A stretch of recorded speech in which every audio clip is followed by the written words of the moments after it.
आपका स्वागत है। बात अब चांदी की करते हैं, जो कि इस हफ्ते में 1% गिर चुकी है और पिछले एक महीने में 5.5% की गिरावट भी दर्ज कर चुकी है।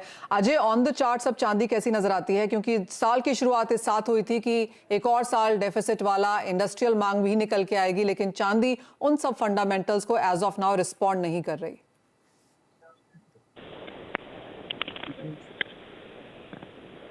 अजय, कैसे देखते हैं चांदी को ऑन चार्ट्स?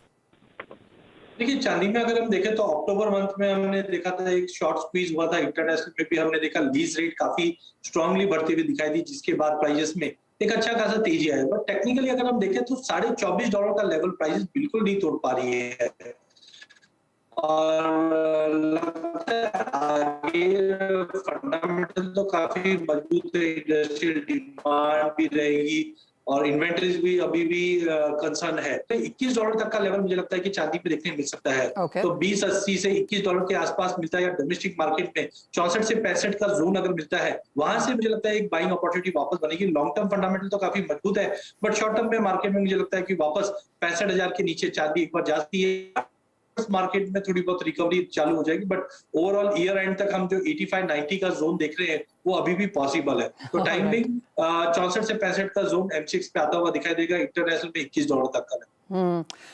कोठारी जी, आप कैसे देखते हैं चांदी को? पिछले साल तो रिकॉर्ड इंपोर्ट था, इस बार वो नंबर्स भी यहाँ पर गिरते हुए नजर आए हैं। चांदी का भी वही हाल देखने को मिला, दिसंबर जनवरी में इंपोर्ट्स और मांग दोनों गिरे हैं। देखिए, इंपोर्ट भी गिरा है और नो डाउट चांदी जो इंपोर्ट हुई है वो सबसे ज्यादा हाईएस्ट इंपोर्ट इंडिया के अंदर हुई थी। 9,450 टन के आसपास इंपोर्ट भी हुई थी। यानी 5,500 6,000 का अगर फिगर गिनते उससे मतलब 4,000 3,500 टन चांदी ज्यादा इंपोर्ट हुई थी। तो चांदी नो डाउट प्रॉफिट टेकिंग में आ गई और दूसरा इफेक्ट आ गया चांदी की जो कस्टम्स ड्यूटी बढ़ने की वजह से जो इफेक्ट आया है। और बहुत सी चांदी काफी टाइम के बाद में चांदी 70,000 के ऊपर जब गई 68, 69, 70,000 तो काफी लोगों ने प्रॉफिट टेकिंग भी काफी करने को आया था। और चांदी का जितना जो डिमांड निकलना चाहिए वो डिमांड निकला नहीं है।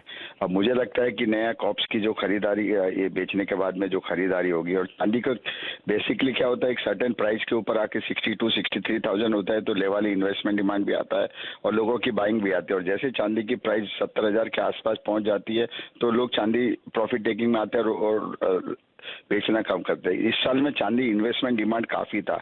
अगर आप बेस मेटल और दूसरे मेटल के साथ में कंपेयर करोगे तो चांदी के प्राइस उतने बड़े नहीं थे, तो इस हिसाब से लोगों ने चांदी में निवेश काफी किया था। तो और चांदी के भाव बढ़ने से वो लोग ने भी प्रॉफिट टेकिंग काफी भारी मात्रा में करने मार्केट में। और अभी भी मार्केट के अंदर गोल्ड पैरिटी में आ गया, बट चांदी अभी भी डिस्काउंट में चल रही है। और अगर खरीदना हो तो आप क्या लेवल्स देखेंगे कोठारी जी? देखिए, मुझे लगता है कि जो कस्टम ड्यूटी 5% का जो इफेक्ट चांदी पे आया, 63,000 64,000 अगर चांदी का प्राइस रहता है कंफर्टेबल तो लोग बाइंग उसमें काफी करते हैं। और जैसे प्राइस 70,000 के आसपास चले जाता है तो बेचने चालू हो जाते हैं। तो मुझे लगता है कि चांदी एक डीप अभी भी बाकी है 2135 सेंट से या 2165 सेंट में। वहां से मुझे लगता है 2050 अगर उतने भी 2050 भी आती है तो चांदी की मुझे लगता है इंपोर्ट पड़ताल फिर से स्टार्ट हो जाएगी। मोनल, आप कैसे देखेंगे और अंतर्राष्ट्रीय बाजारों में किस तरह की मांग की एक्सपेक्टेशन है इन करंट लेवल्स पे? जी, चांदी हर जगह पे डिमांड में है, एज पर बस वेस्ट जोन डिमांड में है, ईस्टर्न जोन डिमांड में है। तो चांदी की डिमांड पूरे साल रहेगी। ओनली द प्राइस मैटर जो कर रहा है 24 से ऊपर नहीं जाएगी, जैसे इन्होंने बताया अजय जी ने, कोठारी जी ने।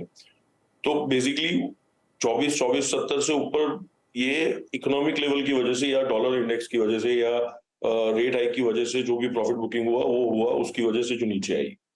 और मैं यहाँ से देख रहा हूँ कि 2170 से नीचे ज्यादा मुश्किल से चलेगी तो 2120 तक जा सकती है, उससे नीचे मुझे नहीं दिखती चांदी। मेरे को हर लेवल पे चांदी बाय करने जैसे ही लग रही है। ओके, 2170 2120 तक के लेवल्स यहाँ पर चांदी में देखने को मिल सकते हैं। वहां पर जैसे कहा गया कि पड़ताल बैठेगी और लोग फिर से यहाँ पर खरीदारी में उतरेंगे। संयम, आपसे एक फाइनल वर्ड यहाँ पर लेना चाहेंगे। खरीदारी, जैसे हमेशा बात की जाता है कि सोना ओकेजन पे लोग खरीदते हैं, लेकिन चांदी थ्रू आउट यहाँ पर खरीदी जाती है, पूरे साल में बाइंग की जाती है। आप कैसे देख रहे हैं यहाँ पर डिमांड, किस तरह की इन्वेंट्री है फिलहाल लोगों के पास?